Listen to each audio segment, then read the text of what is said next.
اللہ تعالیٰ نے آدم علیہ الصلاۃ والسلام سے لے کے سید الانبیاء محمد صلی اللہ علیہ وسلم تک جتنے بھی پیغمبر بھیجے ہیں، ان پیغمبروں میں ایک دعوت تو کامن تھی، مشترک تھی. وہ دعوت تھی توحید کی دعوت. یہ تو تمام پیغمبروں میں مشترک دعوت تھی. توحید کا مطلب کیا؟ اللہ کے وجود پر ایمان لانا.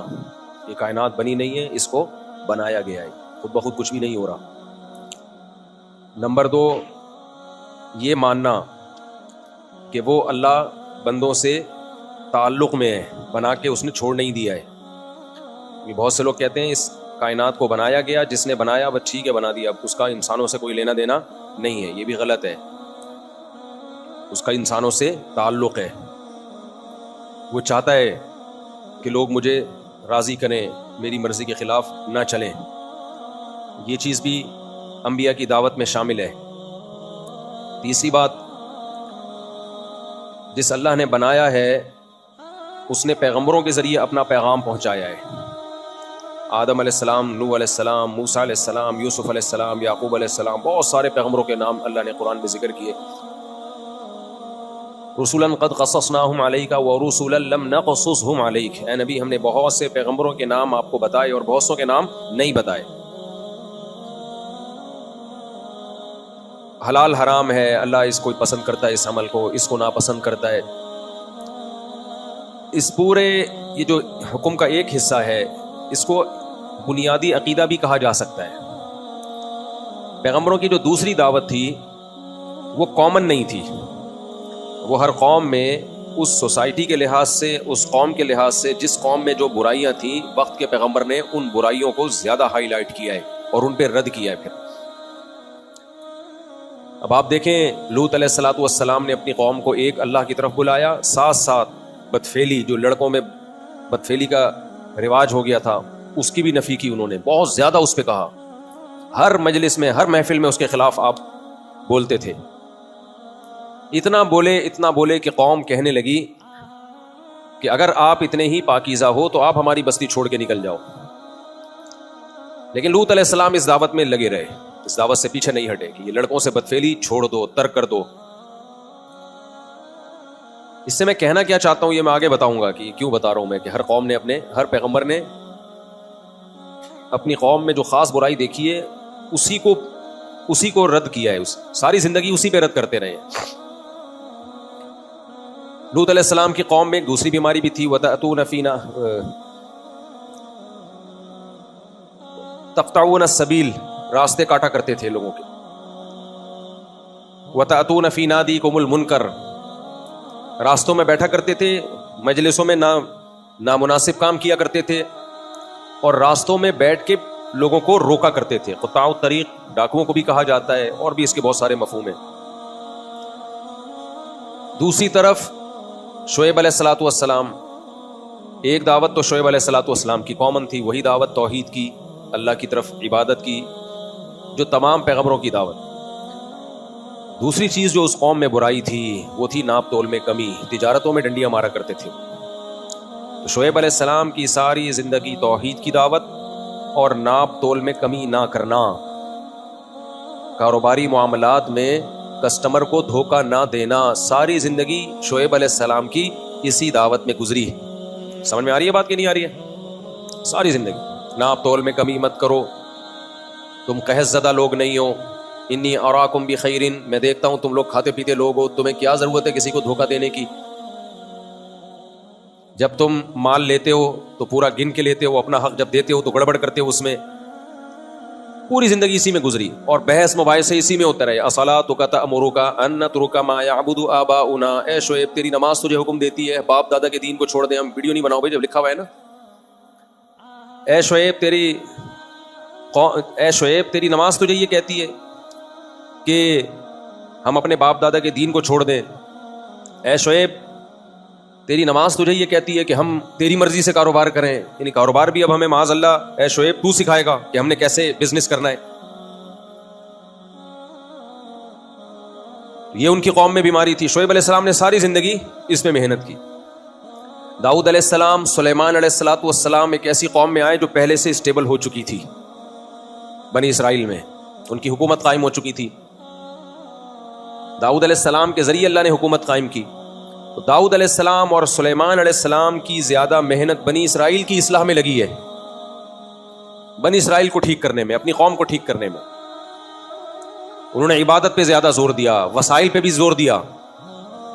قدر فی السرد, لڑیاں بنایا کرتے تھے, زرہیں بنایا کرتے تھے تاکہ جنگوں میں کام آئیں. بہت بڑی فوج بنائی ان کے لیے. کھانے جب ہوتے تھے نا ان فوجیوں کے, لشکروں کے, تو بڑے بڑے دیگڑے تیار کیے انہوں نے. دیگ کی سپرلیٹو ڈگری دیگڑا ہے, گڈ بیٹر بیسٹ ہوتا ہے نا.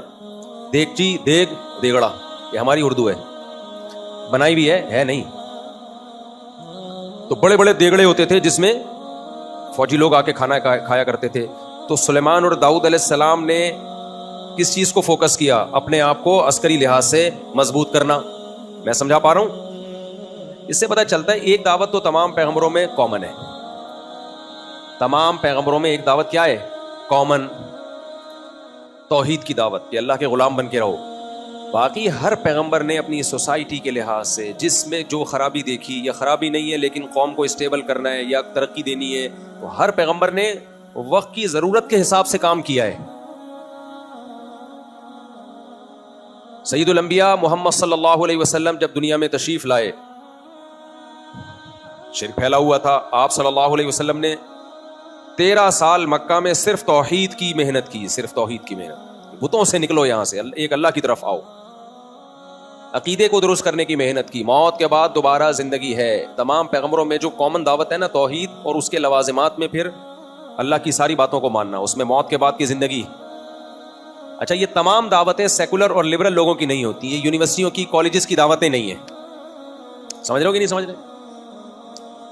ابھی سمجھ لو ورنہ اچھے بھی سمجھ جائیں گے آپ کے مرنے کے بعد.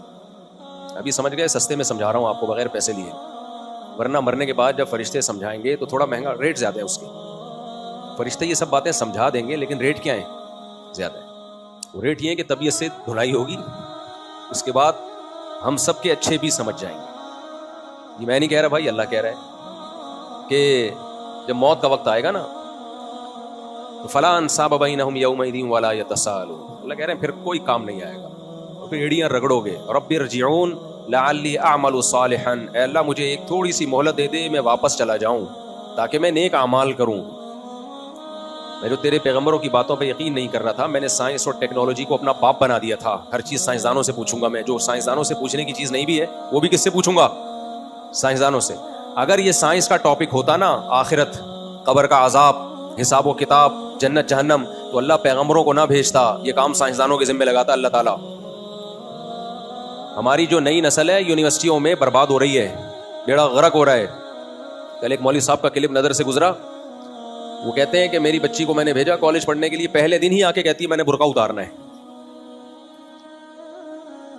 کبھی بھی علماء تعلیم کے خلاف نہیں رہے ہیں, فوراً الزام لگا دیا جاتا ہے یہ پیچھے لے کے جا رہے ہیں, انگریز آگے نکل گیا. خدا کی قسم انگریز آگے نکل کے بہت برباد ہوا ہے.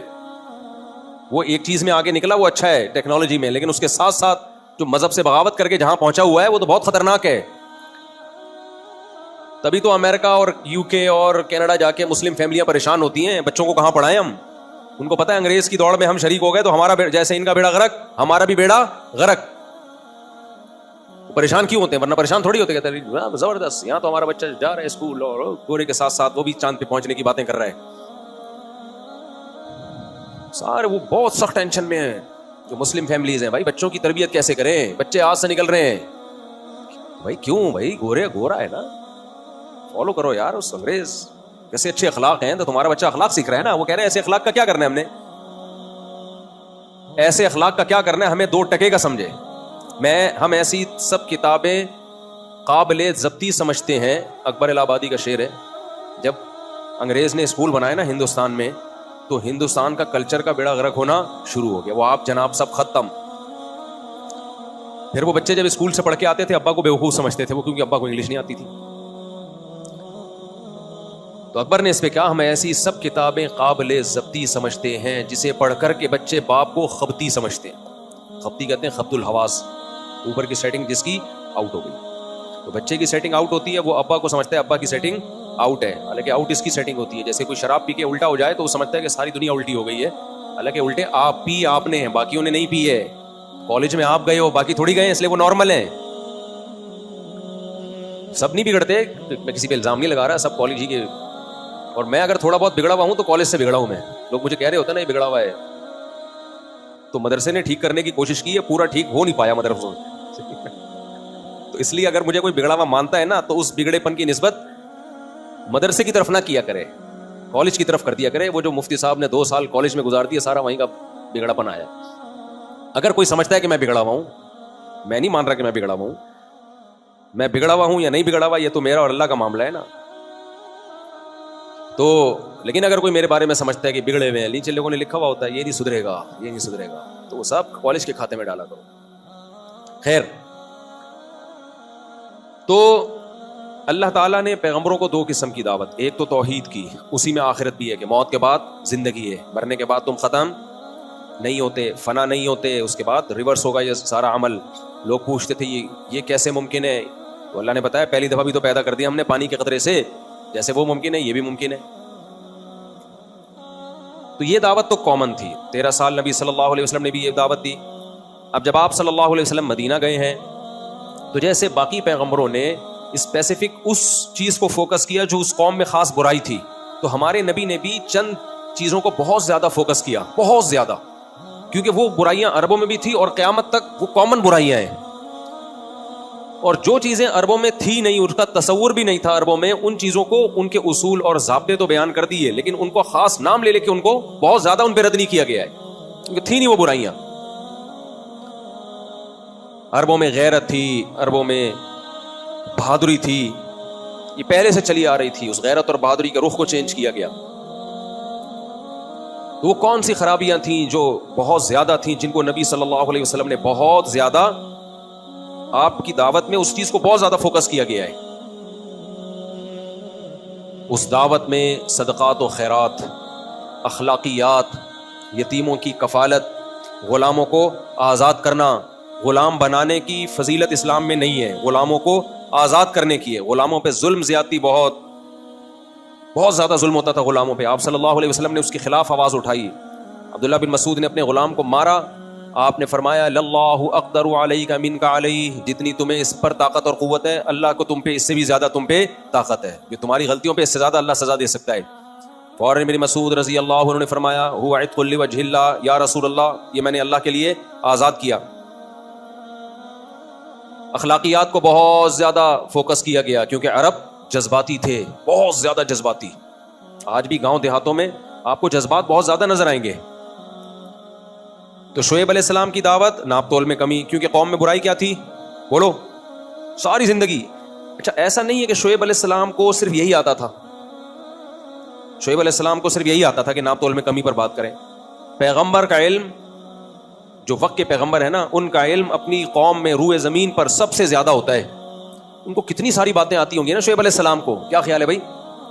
لیکن ساری زندگی ایک ہی دعوت دیتے رہے, توحید کی اور ناپ تول میں کمی مت کرو. وجہ اس کی ہے, آپ کا یہ دعویٰ ہے کہ آپ کے پاس علم, یعنی اللہ جو پیغمبر ہوتا ہے وہ زبان سے دعوے نہیں کرتے, لیکن حقیقت تو یہی ہے کہ ان کے پاس علم سب سے زیادہ. تو آپ یہ اخلاقیات ہی سکھا رہے ہیں لوگوں کو کہ ناپ تول میں کمی مت کرو. تو یہ ہم بھی کر سکتے ہیں. یہ موٹیویشنل اسپیکرز جو اس قوم میں, ہر قوم میں کچھ نہ کچھ بڑے ہوتے ہیں نا, ہر قوم میں کچھ ایسے لوگ ہوتے ہیں جو لوگوں کو پیسہ کمانے کا طریقہ بتا رہے ہوتے ہیں, اور آپ بیوقوف بن رہے ہوتے ہیں, آپ کو پتہ نہیں ہوتا یہ طریقہ بتا کے پیسہ کما رہا ہے, کیونکہ اس کو خود پیسہ کمانے کا طریقہ نہیں آتا. اگر آتا نا تو یہ کمانے کے طریقے بتا کے ٹائم ضائع نہیں کرتا, یہ کما رہا ہوتا اس طریقے سے. خیر, سب ایک جیسے نہیں ہوتے, کچھ اس میں ٹھیک بھی ہوتے ہیں. میں سیف سائڈ بھی آج کل تھوڑی سی رکھنے لگا ہوں. اچھا خیر, تاکہ اگر کوئی مجھ پہ انگلی اٹھائے, تم نے میرے خلاف بیان کیا, میں کہوں گا میں نے بول دیا تھا کچھ ایسے نہیں ہوتے. ویسے تو شاید ہی کوئی ایسا ہوتا ہو, لیکن بہرحال. اچھا, یہ سیف سائڈ میں رکھتا ہوں ہر ایک کے لیے, لیکن عاملوں کے لیے نہیں رکھتا. عاملوں کے خلاف جب میں بولتا ہوں نا, تو پھر شروع میں بولتا تھا عامل خراب ہوتے ہیں, تو میں دیکھتا تھا عامل لوگ میرے مخالف نہیں ہو رہے, عامل لوگ میرے خلاف نہیں ہو رہے, یہ بڑے ڈھیٹ ہوتے ہیں. عامل جو ہے نا بہت ڈھیٹ ہوتا ہے, یہ پوری کوشش کرتے ہیں کہ اپنے آپ سے ہٹائیں اس کو, بیان کو. تو میرا اکرام کرتے تھے, عزت دیتے تھے. میں کہ یار میں اتنا کھلے عام ان کے خلاف بولتا ہوں. تو ایک دن ایسی میں مجلس میں بیٹھا ہوا تھا, میں نے کہا میں عاملوں کے خلاف اتنا بولتا ہوں, پھر بھی آپ لوگ, انہوں نے کہا اصل میں آپ 2 نمبر عاملوں کے خلاف بولتے ہو نا, اس لیے. اس کے بعد سے میں نے بیان چینج کیا ہے. میں 2 نمبروں کے خلاف نہیں ہوں میرے بھائی, میں کس کے خلاف ہوں؟ 1 نمبروں کے خلاف ہوں. سمجھ رہے ہو؟ ہاں, اتنا گھننا بننے کی ضرورت نہیں ہے. جو 1 نمبر ہوتے ہیں, ہوتے بھی کیا ہے وہ فارغ ہوتے ہیں بیچارے. علوم کہتے ہیں نا, علوم ہے. علم ہوتا تو کہتے علم ہے, علم ہوتا تو کیا کہتے علم ہے. جب کچھ بھی نہیں ہوتا تو پھر علوم ہوتے ہیں, علوم, تاکہ پکڑائی میں نہ آئے کہ ہے کیا. اچھا خیر, ٹاپک پہ پھر دائیں, میں بہت گھوم رہا ہوں میں. تو میں یس کر رہا تھا, میرے بھائی شعیب علیہ السلام نے ساری زندگی اپنی قوم کو ایک ہی دعوت دی. وہ دعوت کیا تھی؟ ناپ تول میں کمی مت کرو, ناپ تول میں کمی مت کرو. انی اراکم بخیر, میں دیکھتا ہوں تم خوشحال ہو.